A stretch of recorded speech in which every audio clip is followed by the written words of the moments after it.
Have been privileged to know many around this table for nearly 8 years as I've been president. I got to know them when I was campaigning for president. My little brother introduced me to these Cuban Americans with whom I've worked with one goal in mind, and that is the freedom of Cuba. The policies we have in place are all aimed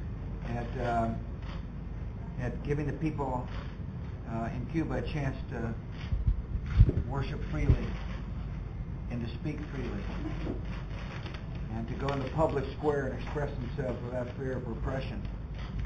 And so I want to thank you all for your friendship during these years, and my encouragement is, of course, to continue to stand strong for the dignity of the people in Cuba. You know, our government has been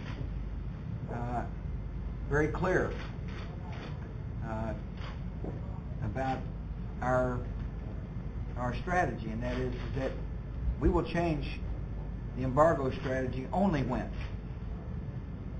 the government of Cuba lets the people of Cuba express themselves freely. We will change our policy when the people running Cuba free people of conscience from the prisons. But until then, we won't change.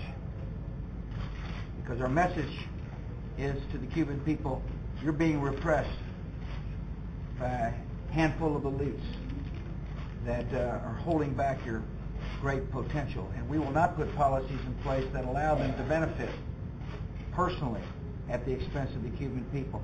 You know, recently Ike hit Cuba very hard, and all Americans, whether they be Cuban Americans or otherwise, grieve deeply about the damage done to the average Cuban citizen. And so my government, under the leadership of Secretary of Commerce Carlos Gutierrez, offered aid from the United States to the Cuban people. But that aid was rejected by the Castros, which should tell the people of Cuba and the people around the world that the Castro people are only interested in themselves and their power, and not to the benefit and welfare of the Cuban people. So sad that right off the shores of our great nation that believes in human rights and human dignity exists this dungeon. But someday Cuba will be free. Someday the people will there realize the blessings of freedom. And I want to thank the people around this table for working to see that day comes.